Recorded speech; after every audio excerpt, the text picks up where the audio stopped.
Assalamualaikum warahmatullahi wabarakatuh. Sebelum kita memulai pelajaran kali ini, lebih baiknya kita berdoa bersama-sama. Berdoa dimulai. Selesai. Oke, Ibu absen terlebih dahulu ya.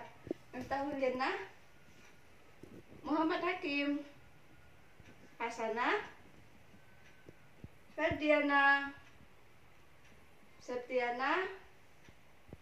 Oh, sudah masuk semua. Oke. Kali ini Ibu akan menjelaskan tentang struktur dan fungsi jaringan tumbuhan. Yang pertama, menjelaskan tentang jaringan. Jaringan terbagi menjadi dua, yaitu jaringan meristem dan jaringan dewasa atau permanen. Jaringan meristem sendiri yaitu jaringan yang selalu tumbuh dan belum terdiferensi menjadi suatu tumbuhan dapat tumbuh karena adanya jaringan meristem. Jaringan meristem itu dibagi menjadi dua, yaitu jaringan meristem primer dan jaringan meristem sekunder. Jaringan meristem primer terdapat pada ujung batang dan akar, ujung akar, yang berfungsi untuk melakukan pertumbuhan, pemanjangan, jadi tambah dan dapat memanjang atau bertambah tingginya tumbuhan karena adanya jaringan meristem primer. Yang kedua, jaringan dewasa atau jaringan permanen, yaitu jaringan yang sudah terdiferensi atau jaringan yang sudah terbentuk. Jaringan yang fungsinya yang berbeda-beda dan strukturnya yang juga berbeda-beda. Jaringan dewasa ini terbagi menjadi 4, yaitu jaringan epidermis, jaringan parenkim, jaringan penyokong, dan jaringan pengangkut. Yang pertama, jaringan epidermis. Jaringan epidermis terdapat di seluruh bagian terluar tumbuhan yang berfungsi untuk melindungi jaringan di dalamnya. Maka susunannya yang terdapat pada jaringan epidermis rapat-rapat. Yang kedua, jaringan parenkim. Jaringan parenkim yaitu jaringan yang paling banyak menyusun tumbuhan. Jaringan ini paling banyak menyusun tumbuhan yang berbentuk struktur morfologi dan fisiologi yang bervariasi.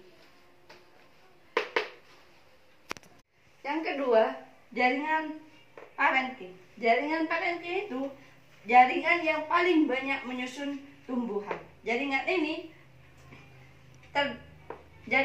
membentuk struktur morfologi dan fisiologi. Jaringan parenkim tersusun atas sel-sel yang hidup. Yang ketiga, jaringan penyokong.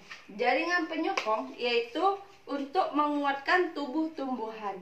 Jaringan penyokong sendiri itu terbagi menjadi dua, yaitu jaringan kolenkim dan jaringan sklerenkim. Perbedaan dari jaringan kolenkim dan sklerenkim yaitu jika kolenkim tersusun dari sel-sel yang hidup, maka sklerenkim tersusun dari sel-sel yang sudah mati.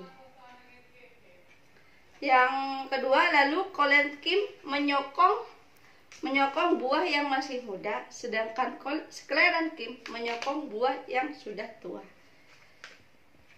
Pada dinding kolenkim, penebalan dinding kolenkim yaitu pada bagian sudut dindingnya, sedangkan sklerenkim penebalannya di seluruh tubuh bagian dinding sel, di seluruh tubuh ya. Kemudian yang ketiga, jaringan penguat. Oh, ini yang sklerenkim terdiri dari serat dan skleroid ya. Kalau serat itu contohnya serabut kelapa, dan skleroid itu contohnya batok kelapanya itu. Nah, itu contoh dari serat dan sklerenkim. Yang keempat, jaringan pengangkut. Kalian pasti tahu kan, jaringan pengangkut itu sudah dipelajari dari waktu SD. Yang terdiri dari xilem dan floem. Pasti ada di waktu SD. Nah, jaringan floem itu tersusun atas trakea, pembuluh xilem, dan parenkim kayu dan sklerenkim kayu yang berfungsi untuk mengangkut air dan garam mineral dari dalam tanah menuju ke daun. Kenapa menuju ke daun? Karena di daun itu terdapat proses fotosintesis. Nah, hasil dari fotosintesis itu akan dibawa oleh floem menuju ke semua bagian tubuh tumbuhan. Nah, yang kedua, floem. Floem itu tersusun atas sel tapis, pembuluh tapis, dan sel pengiring. Sel parankin kayu, dan sklerenkin kayu, yang berfungsi untuk mengangkut zat-zat hasil fotosintesis tadi itu dibawa ke seluruh tubuh tumbuhan. Yang kedua, kita akan menjelaskan tentang organ dari tumbuhan. Organ dari tumbuhan itu ada 4, yaitu akar, batang, daun, dan bunga. Yang pertama, akar. Fungsi akar yaitu menyerap air dari dalam tanah. Dan yang kedua, memperkokoh berdirinya tumbuhan. Ketiga, sebagai alat respirasi atau sebagai alat pernafasan.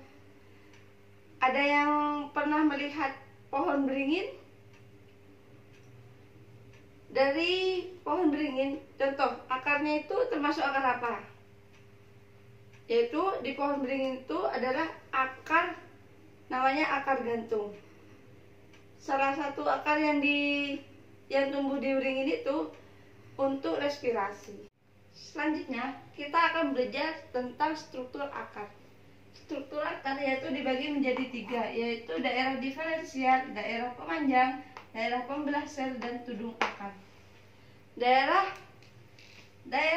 diferensial merupakan rambut akar untuk memperluas penyerapan pada tanah. Yang tudung akar sebagai untuk melindungi akar saat menembus tanah. Untuk memudahkan kita dalam menghafal struktur akar, yaitu kita singkat aja jadi edophloxy. Yang pertama, epidermis, cortex, endodermis, phloem, dan xilem. Yang epidermis. Epidermis yaitu pelindung jaringan di bawahnya. Jadi melindungi jaringan yang di bawahnya. Yang cortex. Cortex itu sebagai tempat cadangan makanan. Endodermis yaitu sebagai penyeleksi air yang masuk ke xilem.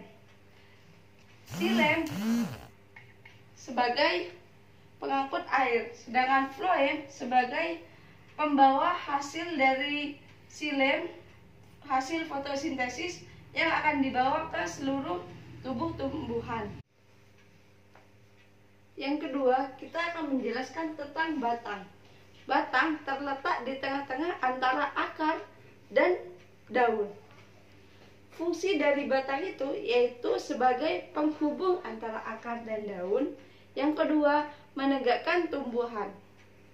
Nah, struktur batang mirip sama dengan struktur akar.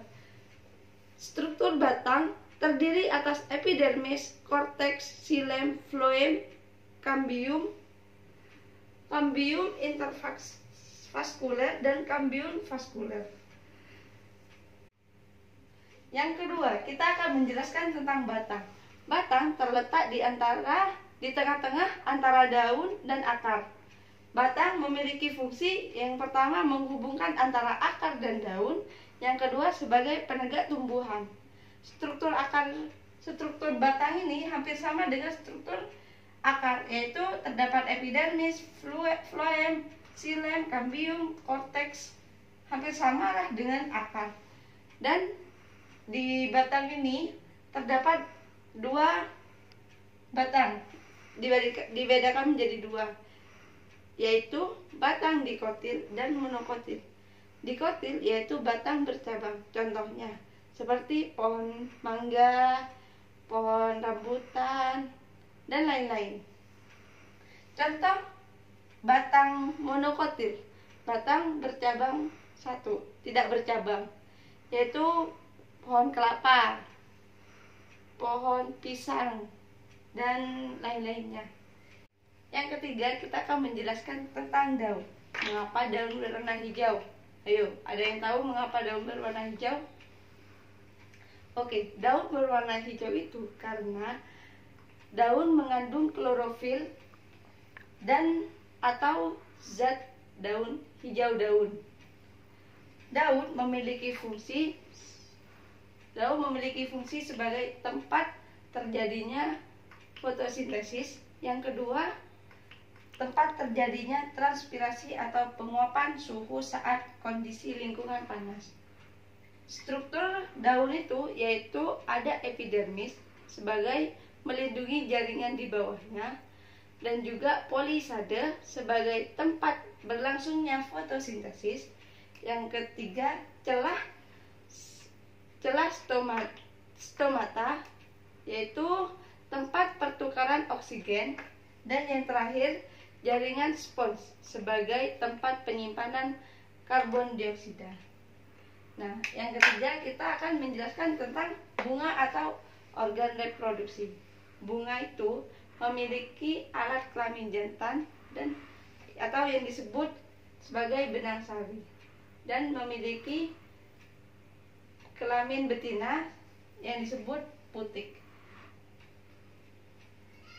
Dan di dalam bunga itu terjadi perkembangbiakan karena ada benang sari dan putik.